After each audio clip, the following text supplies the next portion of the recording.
Hello friend, welcome to knowledge point 02। नवंबर का महीना आ गया है और अगर आप एक किसान हैं जो अपने खेत से अच्छा मुनाफा कमाना चाहता है तो इस महीने में सही फसल चुनना बहुत ज़रूरी है। लेकिन यहाँ एक समस्या है, अगर फसल गलत चुन ली तो सारी मेहनत लागत व्यर्थ जा सकती है, यानी आपकी मेहनत और लागत बेकार हो सकती है। आज के वीडियो में हम आपको बताएंगे वो सब्जियां जो नवंबर में बोने पर सबसे ज़्यादा मुनाफा देती हैं, जिससे आपकी आय में बढ़ोतरी हो और आपका खेत समृद्ध बना रहे। हर एक फसल में एक ऐसा राज छुपा है जो आपकी आमदनी को कई गुना बढ़ा सकता है। तो वीडियो को अंत तक जरूर देखें, क्योंकि ये जानकारी आपकी किसानी में बदलाव ला सकती है। शुरुआत करते हैं एक ऐसी फसल से जो न सिर्फ पक्की कमाई देती है बल्कि तेजी से तैयार भी होती है। सबसे पहले बात करते हैं पालक की। यह एक तेजी से बढ़ने वाली सर्दियों की फसल है जो किसानों के लिए जल्दी कमाई का जरिया है। लेकिन समस्या यहाँ ये है कि कई किसान इसे मामूली मानकर छोड़ देते हैं, सोचते हैं कि पालक में मुनाफा नहीं होगा। असलियत में पालक की मांग हमेशा बनी रहती है, खासकर उन शहरों में जहाँ स्वास्थ्य के प्रति लोग जागरूक होते हैं और ताज़ी और हरी सब्जियों को खाना पसंद करते हैं और इसके लिए एक अच्छी कीमत चुकाने को भी तैयार हैं। जरा सोचिए, एक ऐसी फसल जो 25 से 30 दिनों में तैयार हो जाती है और आपको पूरी सर्दियों में कई बार मुनाफा का मौका देती है। आजकल ग्रीन सब्जियों का ट्रेंड चल रहा है, तो पालक में निवेश करना पक्का ही फायदे का सौदा है। इस मौके को छोड़ना नहीं चाहिए, क्योंकि ये आपकी आमदनी का एक स्थिर जरिया बन सकता है। अब अगर आप सिर्फ हरी पत्तियों तक सीमित नहीं रहना चाहते तो बात करते हैं एक ऐसी फसल की जो तेजी से बिकती है और काफ़ी मुनाफा देती है। अगली फसल है मूली। हाँ, वही मूली, साधारण सी मूली।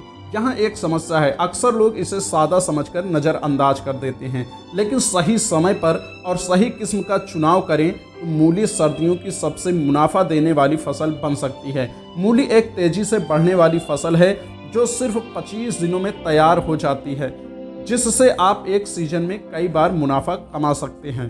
तेजी से बढ़ने वाली फसल होने का मतलब है जल्दी और बार बार कमाई। खासकर सफ़ेद मूली की मांग उत्तर भारत में काफ़ी अधिक रहती है। कम लागत और तेजी से बढ़ने वाली इस फसल से आप सर्दियों की शुरुआत में ही अच्छी नकदी हासिल कर सकते हैं।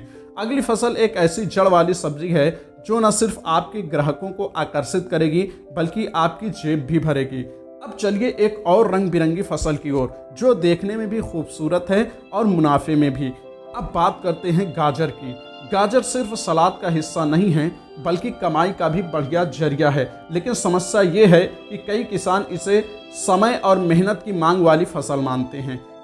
पर अगर आप सही किस्म जैसे पूसा रुधिरा का चुनाव करें तो यह आपकी कमाई को बढ़ा सकती है। गाजर ठंडी तापमान में अच्छी तरह से पनपती है और यह अत्यधिक मुनाफा देती है, खास करके शादियों और त्योहारों के समय में।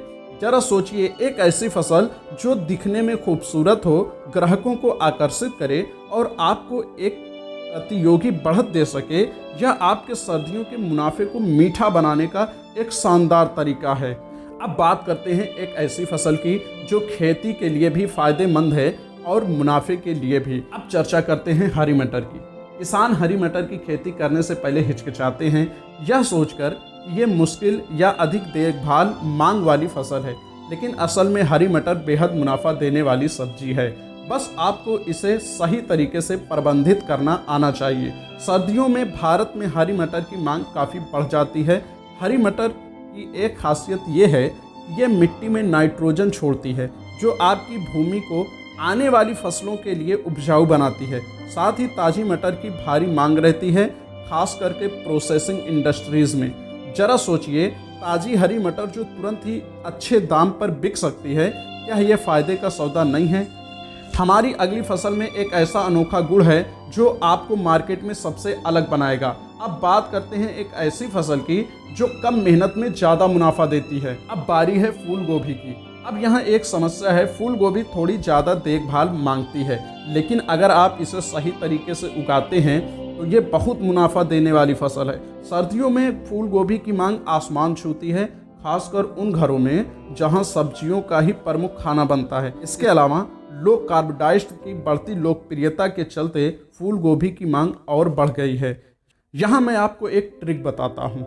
सही किस्म का चयन और ताजगी के समय पर कटाई से आपकी फसल बाकी से अलग दिखेगी। सोचिए, जब अन्य किसानों के खेत में कुछ नहीं है, आपके पास ताजी सफ़ेद और कुरकुरी फूल गोभी है जो अच्छा मुनाफा दिला सकती है। लेकिन सचेत रहिए, एक बार जब आप फूल गोभी की कमाई देख लेंगे तो आप भी इसके दीवाने हो जाएंगे।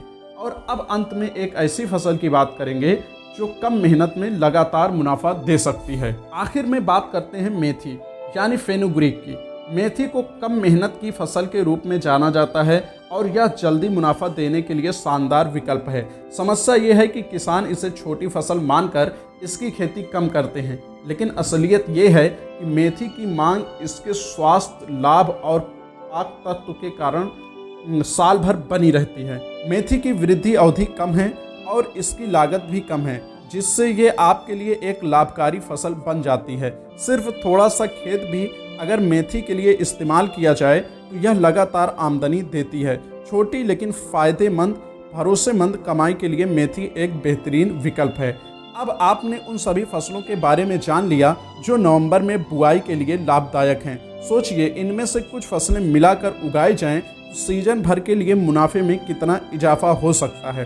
अगर आप अपने फार्मिंग के साथ साथ बकरों का पालन, मुर्गी पालन या गाय भैंस पालन करते हैं तो हमारे चैनल पर इनसे रिलेटेड और इनके रोगों से रिलेटेड बहुत सारी वीडियो उपस्थित हैं जो आपको अंत में स्क्रीन पर दिख जाएंगी। इसे देखना मत भूलें। यह आपके फार्म की कमाई को और बढ़ाने का एक आसान तरीका हो सकता है। और याद रखें, सही फसल और सही तरीका ही एक सफल किसान की कुंजी है।